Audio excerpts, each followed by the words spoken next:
Hola, chicos y chicas, bienvenido. Today's talk will be about mapa de agua, water maps, for those that do no habla español. So anyway, been in a deer stand all day, got me a little Chardonnay here. It's a good evening. So let's talk about water maps, and do you have one? This video is meant primarily for folks that live in urban or suburban areas, or people even in the rural areas that are dependent upon a municipal water supply for their water. I don't get too much into politics on my channel or, world events and things like that, but there's lots of stuff going on with Russia, Ukraine, China, Taiwan. There's lots of this going on out here on the interwebs about World War III and all this good stuff, infrastructure collapse or attacks on our infrastructure.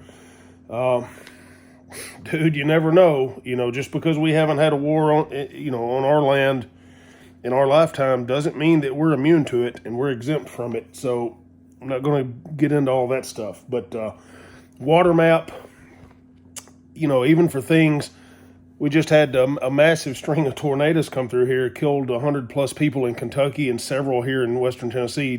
And that was, the Kentucky stuff was just a couple hours north of here. So natural disasters. It doesn't have to be an infrastructure collapse or attack or World War III, but any case, what do you got to have? You got to have water. Okay, electricity. There are ways around that. People can live without electricity. They've been doing that forever. But the one thing you cannot do without is water. We all know that.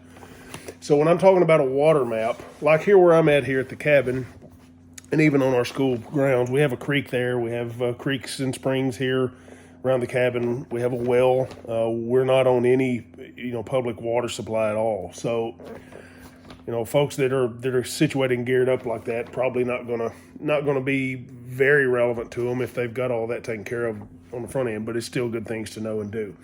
So it would be a pretty wise idea, in my opinion, if you are dependent upon a municipal water supply. Worst case scenario, you're prepared to deal without that. So when I'm talking about a water map, what I'm talking about is taking maps, topo maps, or even these little junk county maps that you can get like at Chambers of Commerce and things like that. And look, find your house, find your area, find where you're at, and look at the natural water sources. I'll do a close-up on these maps here in a minute for you guys, but look at the creeks. Understand what watershed you're in, the directions these creeks are flowing, and better than the creeks, find the springs that are feeding those from directly underground.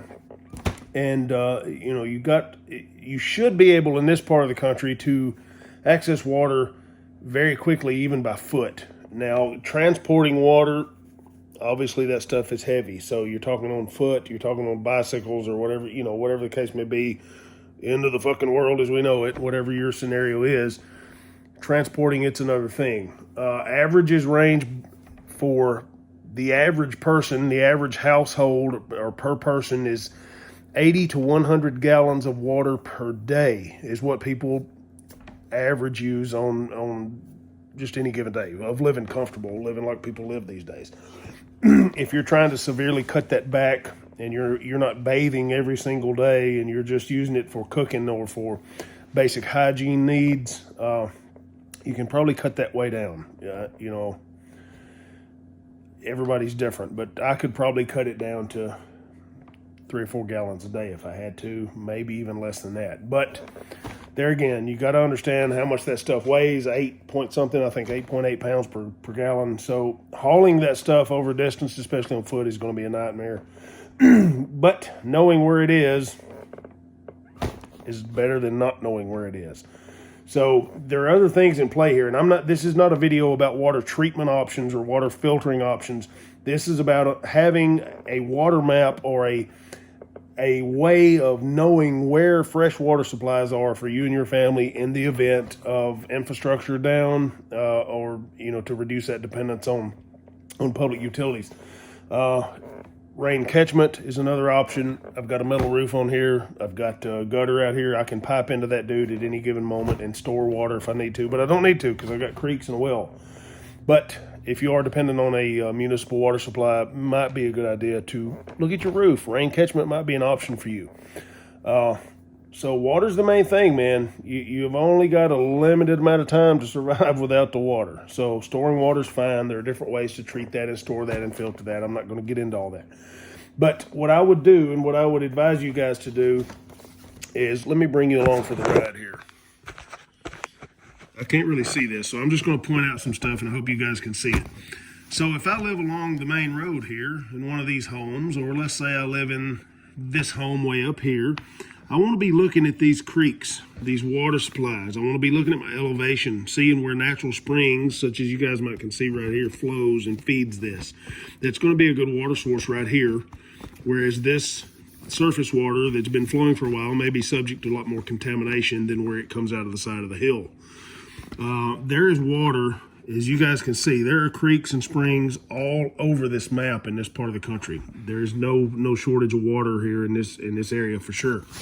Now let's look at a little junk county map here. Even with all these roads, you can still see the major creeks. They're not as dark shaded as the roadways, but they are still in there. So I would advise you guys, let me see if I can put this back up here, because I don't want you to miss all this beauty I got going on today. Find your stuff on a map. Get out and do some exploration around your house now before it becomes too late. Know where the water is. You're in deep shit without water really quick. So that's the main thing. Electricity, who gives a shit? I mean, you can do without that. But water, you can't. So having a good water map, a good understanding of where it's at, how far it is by foot, how long it takes you to get there, how am I going to carry this, how am I going to pump this, how am I going to filter this. Start thinking about those things now. We don't know what's coming, man. This world is crazier than hell. It's getting crazier every day, and I'm not going to get into all that. Like I said, I don't do that on my channel. I have my own opinions and my own thoughts, and I'm going to keep them to myself. But just take that for what it is. Do some research, find the good potable water sources in your area, and know how to get to those and access those if you need to in an emergency. Whether it's civil unrest, whether it's natural disasters, whether it's wartime, insert your favorite scenario here again. So something to think about, guys. Take a look at some maps. Go see what the water supplies are in your area. You can actually, another good thing to do is you can actually get water test strips off, Amazon or anywhere, and test the water. Test these creeks or these sources of water that you're finding close to your residence. Test them, and test them at different times of the year, and be aware of agricultural operations. Are there fields, soybean cornfields, or the cotton fields, or the things going on upstream from there that are subject to being contaminated with, chemical runoff and things like that. So be aware of that in addition to where just the water sources are. But test those things. Get you some test strips. Get you a little cup of that stuff.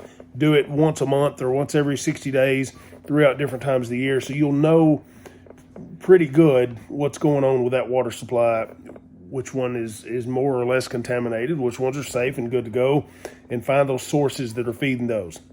That's the best advice I can give you. We'll get you a water map, Mapa de Agua. Woo!